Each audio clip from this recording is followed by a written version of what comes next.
Ms of education. آج ہم بات کریں گے کہ ایجوکیشن یعنی تعلیم کے مقاصد کیا ہیں۔ اب یہ مقاصد کیا ہیں کے ساتھ امپورٹنٹ یہ بھی ہے کہ ہم اس چیز کو بھی ڈسکس کریں کہ ان کی آخر ضرورت کیا ہے۔ یہ کون سے ایسے مقاصد ہیں جو کہ بہت اہم ہیں اور ان کی ضرورت کیوں کر ہے۔ ایم آف ایجوکیشن یا ایک ایم کے بارے میں آکسفورڈ ڈکشنری کا یہ کہنا ہے: The purpose of doing something what somebody is trying to achieve، یعنی کسی چیز کو کرنے کا مقصد۔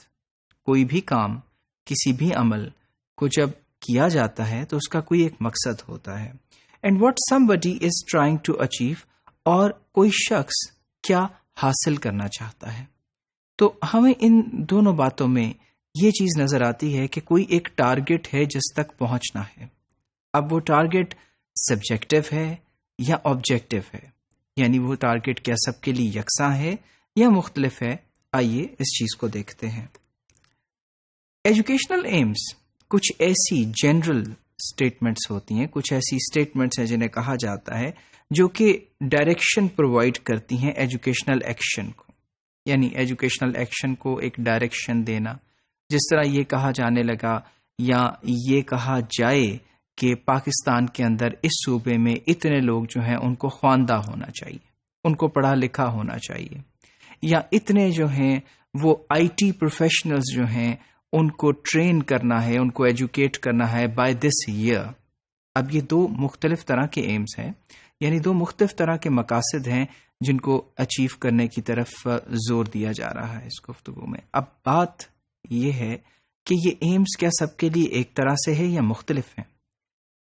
اس بارے میں ایجوکیشن کے بارے میں پہلے تو یہ سمجھنا ضروری ہے کہ یہ ایک پرپس فل ایکٹیویٹی ہے، ایک ایسی ایکٹیویٹی جس کا کوئی نہ کوئی مقصد ہوتا ہے۔ وہ مقصد ایک شخص کی ذات تک ہو، وہ اس کے کچھ ایک ایسی ریڈنگ پڑھنے تک ہو جس میں وہ خود سے محظوظ ہونا چاہے، یا کچھ ایسا کرنے سے ہو جس سے معاشرہ مستفید ہو رہا ہو، یا ایسا کرنے سے ہو جس سے کہ پورا نیشن یعنی کہ پوری قوم جو ہے اس پہ اثر پڑے۔ تو یہ ایک پرپسفل ایکٹیویٹی ہے۔ Secondly, by education, we intend to bring certain desirable changes in students. اور پہلی بات تو یہ ہے کہ ایجوکیشن کے ذریعے ہم اسٹوڈنٹس میں کچھ ڈیزائربل چینجز لانا چاہتے ہیں۔ وہ ڈیزائربل چینجز کیا ہیں؟ اگر ہم ایک تعلیم کے زاویے سے دیکھیں تو وہ یہاں سے شروع ہو رہی ہے کہ بچے اگر ایک کلاس میں ہیں جو کہ شروع ہو رہی ہے تو اس میں الف بے پے تے ان کو پوری آنی چاہیے، اور پھر ان کو اے بی سی ڈی آنی چاہیے، اور پھر اس کے بعد کا ایم یہ ہے کہ ٹارگٹ یہ ہے کہ وہ اس سے کچھ الفاظ بنائیں، ان کو سمجھیں، اور پھر الفاظ سے جملوں تک چلا جائیں، اور جملوں سے پھر ایک ایسے رائٹنگ اور اس قسم کی ایکٹیویٹی تک پہنچ جائیں جو کہ ایک خاص قسم کا چینج اسٹوڈنٹس کے اندر لے کے آتی ہے۔ لیکن یہ تو بڑی سمپل بات ہے، لیکن اصل میں مقاصد جو ہیں وہ بہت ڈفرینٹ ہیں، کمپلیکس بھی ہیں، اور کئی جگہوں پہ تو ایک مائکرو لیول کے اوپر ہمیں ہیلپ کرتے نظر آتے ہیں اور کچھ جگہوں پہ میکرو لیول کے اوپر کام کرتے نظر آتے ہیں۔ Education is a conscious effort and as such it has definite aims and objectives, اور چونکہ اس کے آبجیکٹیوز کا ڈیفینیٹ ہونا یعنی یقینی ہونا اور ان کا ایک خاص ڈائریکشن کی طرف چلنا، اس لیے بھی ہم اس بات کو مانتے ہیں کیونکہ یہ کانشیس ایفرٹ کا نام ہے۔ کانشیس یعنی شعوری طور پر ہم تعلیم حاصل کرنے کے لیے جو ہیں وہ آمادہ ہوتے ہیں، قدم اٹھاتے ہیں، کسی ایک انسٹیٹیوشن تک جاتے ہیں اور اس میں خاص طرز کی تعلیم جو ہے اس کو حاصل کرتے ہیں۔ Now, education without an aim is quite meaningless, and aims give direction to activities.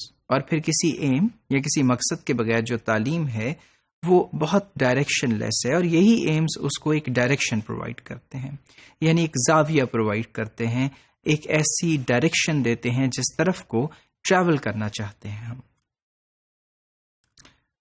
اور اس کے ساتھ اب جو نئی بات ہم یہاں پہ سامنے رکھتے ہیں اور اس کو سوچ سکتے ہیں وہ یہ ہے کہ every stage of human development has its own set of aims, اور انسان کی جو ڈیولپمنٹل سٹیجز ہیں، چاہے وہ ڈیولپمنٹل سٹیجز ہم ایجوکیشنل ڈیولپمنٹل سٹیجز کے طور پہ لے لیں، جس طرح کے بہت سے فلاسفرز نے بات کی، تو عمر کے ساتھ ساتھ اس کے ایجوکیشنل ایمز جو ہیں وہ بھی بدلتے رہتے ہیں اور اس کی ذات کے ایمز بھی تبدیل ہوتے رہتے ہیں. سو یہاں ہم یہ دیکھتے ہیں کہ یہ ایک ایسی ایکٹیویٹی ہے کہ جو جاری و ساری رہتی ہے اور جو اس کے بعد مختلف طرح سے چینج ہوتی ہوئی نظر آتی ہے. اور پھر نصاب، اب ایجوکیشن کے لیے ایک نصاب، ایک کریکولم ہے جسے مرتب کیا جاتا ہے، اور in the light of these aims the curriculum is determined and the academic achievement of the students are measured. اب یہ ہے کہ ایک نصاب کو جب مرتب کیا جاتا ہے تو وہ اسی لیے ہوتا ہے کہ اسے ایک ڈائریکشن کی طرف ہیلپ کر سکے یا اس ایم کی طرف لے کے جا سکے جو ہمیں مقصود ہے، جس کو ہم چاہتے ہیں، اور پھر اسی کے ذریعے ہم اسٹوڈنٹس کو جو ہے وہ گیج کرتے ہیں یا میجر کرتے ہیں کہ وہ کس حد تک اس ایم کی طرف ٹریول کرنے میں کامیاب ہو سکے. سو نصاب بھی ڈیپینڈنٹ ہے ایمز کے اوپر. اب سم ٹائمز یہ ایمز نیشنل لیول پہ بھی ہوتے ہیں، یعنی بہت سی کنٹریز کے بھی کچھ ایمز ہیں کہ وہ بہت سے ڈاکٹرز پروڈیوس کرنا چاہتے ہیں، بہت سے انجینئرز پروڈیوس کرنا چاہتے ہیں یا ایسٹروناٹس پروڈیوس کرنا چاہتے ہیں. ان کی نیشنل نیڈز کیا ہے، اور اس کے ذریعے پھر وہ مائکرو لیول پہ ان ایمز کو جو ہے وہ ڈٹرمن کرتے ہیں.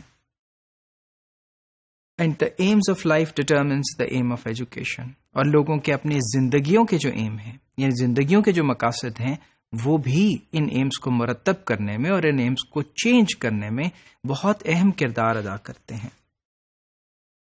اور پھر یہ ایمز ڈائنامک ہیں. The aims of education have change from time to time as life changes over time. اور اگر ہم زمانے کو دیکھیں تو ان میں ایک ڈیولپمنٹ کا عمل جاری ہے، اور صدیوں پہ اور بہت سی دہائیوں میں ہم یہ دیکھتے ہیں کہ ایجوکیشنل ایمز تبدیل ہوتے رہے انسانی زندگی کے تبدیل ہونے کے ساتھ ساتھ. Aims of education are dynamic as aims of life are dynamic in nature. اور جس طرح گرو کرنے کی جو گروتھ کی کیپیسٹی ہے زندگی کے اندر، ایمز مختلف ہوتے ہیں اور چینج ہوتے رہتے ہیں اور ڈیولپ ہوتے رہتے ہیں، اسی طرح ایجوکیشن کے ایمز بھی ڈیولپ ہوتے ہیں، اپنی اشکال بدلتے ہیں مختلف ادوار میں، اور اسی طرح سے سیراب کرتے ہیں ان نیڈز کو، ان نیڈز کے بارے میں جو کہ نیشنل بھی ہیں، سوشل بھی ہیں اور پرسنل بھی ہیں.